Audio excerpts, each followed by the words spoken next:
Bonjour et bienvenue dans cette édition consacrée à la CIMT. Mais que signifie donc cet acronyme? C'est la structure intégrée du maintien en conditions opérationnelles des matériels terrestres, soit 4 millions de matériels différents. Cet organisme de l'armée de terre est responsable de la performance de ces matériels sur le terrain depuis leur mise en service et jusqu'à leur fin de vie. 300 marchés sont actuellement concernés et derrière ces marchés, il y a des femmes et des hommes en prise directe avec les maintenanciers militaires et les industriels. Ce sont les commissaires acheteurs que nous allons vous présenter aujourd'hui. Reportage.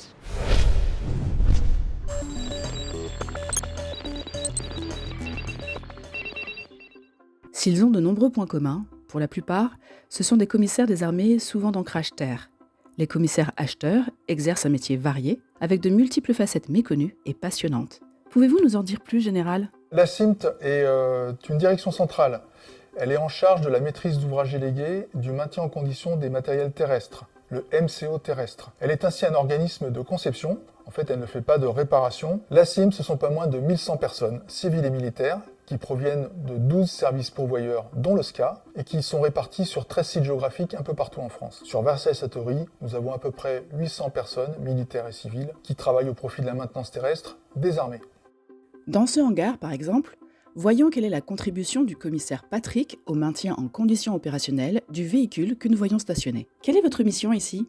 La mission de mon bureau couvre tout le spectre de la fonction achat des opérations d'armement, la conception des stratégies d'achat, la programmation des achats, le sourcing des industriels, la passation et la négociation des marchés auprès des industriels. Quant à ce commissaire, il travaille actuellement sur la passation de marché avec Nexter ou Arcus, deux entreprises spécialisées dans la construction de blindés, mais aussi de leur maintenance en conditions opérationnelles. Alors dites-nous, est-ce simple de négocier avec de grands industriels de l'armement ? Travailler avec des industriels tels que Arcus ou Nexter, c'est pas simple. Pour le soutien opérationnel, en tant qu'acheteur-négociateur, on se doit lors des négociations de tirer le meilleur sur le plan financier et logistique. On va toucher à des montants avoisinant le milliard d'euros, voire le dépassant. On n'a pas le droit à l'erreur, donc ça fait des négociations qui sont exaltantes. Travailler à la CIMT, c'est aussi représenter un savoir-faire et chercher régulièrement de nouveaux fournisseurs. C'est l'objet du Forum Entreprise Défense qui est organisé chaque année par la CIMT, la CCI Paris-Île-de-France et le GICAT. Parrainé par le ministre des Armées, cet événement est le seul à rassembler tous les acteurs français de la maintenance des matériels terrestres. Vous étiez présente au Forum Entreprise Défense en octobre dernier. Qu'en retenez-vous ? Une rencontre marquante que nous avons faite lors du FED 2023 est la société Theoris. Cette société Theoris nous a présenté des lunettes de réalité augmentée qu'utilise le capitaine derrière moi. Ces lunettes facilitent les opérations de maintenance sur les véhicules terrestres. De l'innovation, des idées, des contrats, c'est tout un monde en ébullition que représente la CIMT, avec des résultats concrets tels que le VBCI, le Griffon ou encore le Jaguar, né de la réflexion entre la DGA, la CIMT, l'armée de terre et les industriels il y a quelques années. Pouvez-vous nous en dire plus ? C'est intéressant d'avoir des innovations sur des produits en début de cycle de vie, mais là où on doit être innovant, c'est aussi lorsque ces matériels arrivent en fin de vie. Le programme Scorpion est un programme innovant qui intègre des véhicules comme le Griffon ou encore le Jaguar. Ce qui est innovant dans ce marché, c'est que le titulaire va venir enlever le char, le dépolluer, recycler les constituants et surtout valoriser la matière première. Pour nous, commissaires de la CIMT, il nous semble inconcevable de ne pas prendre en compte ces enjeux environnementaux et sociaux dans nos marchés de défense et de sécurité. Et la CIMT, c'est aussi l'amélioration en continu à travers des expérimentations. Vous travaillez sur l'une d'elles ? Une expérimentation toute simple, à savoir la colocalisation d'acheteurs dédiés au domaine système d'information, de commandement et de renseignement qui à terme deviendront spécialisés à mes côtés en tant qu'experts domaine achat.